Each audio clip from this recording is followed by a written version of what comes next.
Guys welcome back to my channel. तपाईहरु guess गरिरहनु भएको छ कि आज म कहाँ छु। यो त मेरो घरभन्दा अलग देखिन्छ, त्यही भएर म तपाईहरुलाई देखाउँछु कि म कहाँ छु। म चाहिँ मेरो घरमा छुइनँ, म चाहिँ चितवनमा छु। चितवनको सौराहा भन्ने ठाउँमा छु। यो ठाउँ चाहिँ कस्तो राम्रो छ, तर एकदमै धेरै गर्मी छ चितवनमा चाहिँ। अब काठमाडौँको मान्छेहरु पनि लाइक कमेन्ट शेयर सब्स्क्राइब गर्नु होला, किनभने म पनि काठमाडौँबाटै हो। अब यो ठाउँ चाहिँ एकदमै हरियाली अनि राम्रो छ। अनि मेरो रुम चाहिँ एउटा कटेज छ है, एउटा सानो कटेज भनेकै मेरो रुम हो। मेरो चाहिँ रुम नम्बर 9 हो। म तपाईहरु गाइजलाई देखाउँछु है। यो हो मेरो रुम। यो रुम चाहिँ सानो देखिन्छ अनि भित्रबाट चाहिँ कस्तो राम्रो छ, पछि देखाम्ला। अब को आएको पनि म हजुरलाई एकछिन पछि भन्छु। अब म तपाईहरुलाई देखाउँछु कस्तो हरियाली छ यो ठाउँ। यहाँ हेर्नुस् कस्तो हरियो छ। यहाँ भरि हेर्नुस्, हरिया घाँस, हरियो पात, हरियो रुखहरू, कस्तो राम्रो छ है। अब हाम्रो रुमको यहाँ एउटा सानो बाल्कनीमा यो ठाउँबाट पनि यहाँ यसै घुम्न मिलो, जहाँ पनि जान मिलो। यो कस्तो राम्रो ठाउँ छ। एउटा सानो रोज पनि फुलेछ। हाम्रो चाहिँ नेबर कटेज यहाँ छ। अर्को पनि यो चाहिँ हाम्रै रुमसँग जोडिया छ। रिसेप्सन रुम हुन सक्छ यो। यो ठाउँ चाहिँ धेरै नै हरियो अनि राम्रो छ। चराको चिरबिर आवाज चाहिँ यहाँबाट कस्तो मजासँग सुनिरहेछ।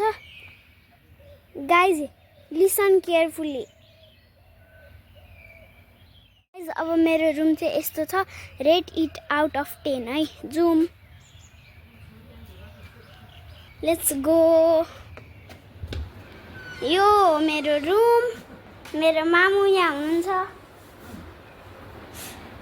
यो एकजना सुत्न मिल्ने बेड, यो दुईजना सुत्न मिल्ने बेड। राम्रो कटेजहरू छ।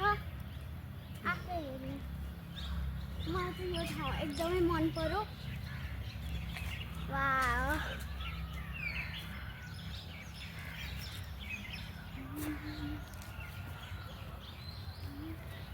मलाई चाहिँ एकदम मन पर्यो। अब चाहिँ हामीहरू जङ्गल सफारी गर्न हिँडेको। आउनु, म एक्साइटेड छु। अब तपाईहरु पनि बिग थम्स अप गर्नु होला भिडियोलाई। अब जुम।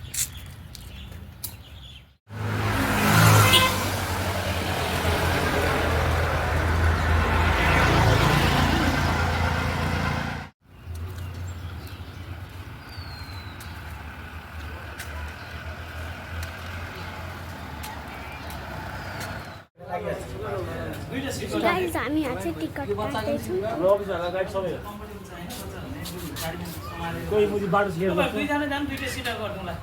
गाइज अब हामी अहिले सफारी जाँदैछौँ।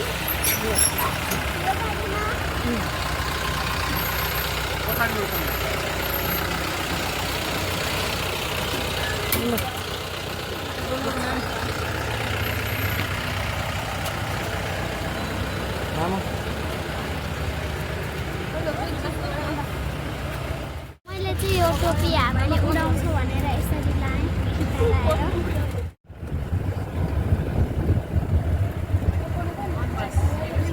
चाहिँ मध्यवर्ती क्षेत्र भनिन्छ। यसको क्षेत्रफल चाहिँ 729.79 वर्ग किलोमिटर स्क्वायरको छ। टोटल भन्नुपर्दा लगभग 1550 वर्ग किलोमिटर स्क्वायर भन्दा माथिमा फैलिएको छ। भाले है यो चाहिँ। भाले हजुर।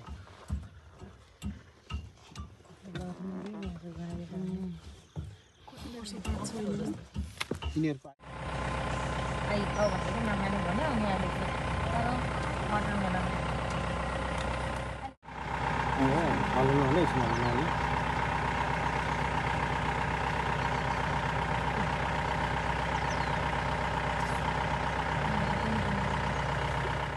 खाक बनिएको फेरि ज्याङमा फेरि पहिले चाहिँ यो गैँडाको खाक तस्करी हुन्छ भनेर भन्थ्यो नि अहिले त जिरो छ यही मेडिसिन बनाउनको लागि अनि तपाईँको रेडियो कलरहरू बनाउनको लागि अनि ब्युटी पार्लर सम्बन्धी कस्मेटिक आइटमको बनाउनको लागि युज हुन्थ्यो कि त्यही भएर एकदम पहिला अहिले चाहिँ हामी जङ्गल सफारीको ब्रेकमा छौँ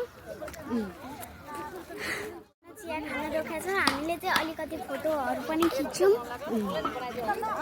यो चाहिँ भ्यू यो यहाँको भ्यू चाहिँ राम्रो देखिन्छ अब एकैछिन ब्रेकपछि हामीहरू फेरि कन्टिन्यू गर्छौँ ब्रेक टाइमहरू मैले चाहिँ यो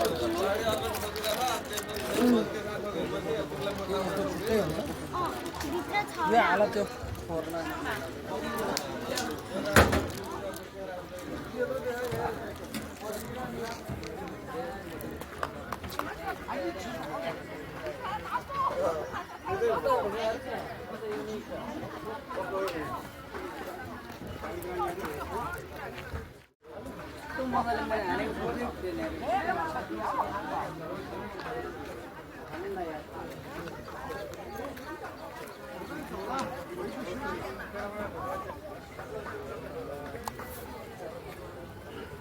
पानी पनि परेको छ अनि गाइज अब चाहिँ तपाईँहरूलाई आजको गुड मर्निङ दृश्य देखाउँदैछु हेर्नुहोस् खोला पनि बगिरहेछ है हामी ब्रेकफास्टको लागि जाँदैछौँ हेर्नु है त खोला कस्तो छ पानी पर्दैछ यहाँ गडाङगुडुङ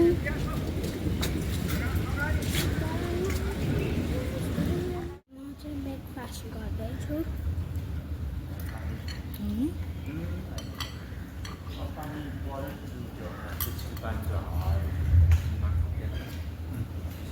गाइज अब चाहिँ मैले होटललाई बाई बाई भनेर अब चाहिँ हामीहरू घर जान आँटेको छौँ यहाँनिर चाहिँ धेरै नै पानी परिरहेको छ है अनि यहाँनिर कति धेरै मडी पडल पनि छ पेपा पिगलाई बोलाएको भए खुसी हुन्थ्यो होला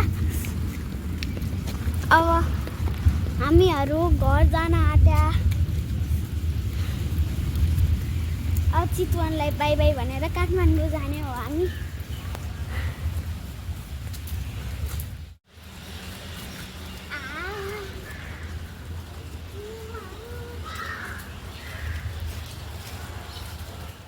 यहाँनिर चाहिँ बिहान बिहान माउथे दाईहरू हात्ती लिएर हिँड्दै हुनुहुन्छ दुईटा हात्ती छ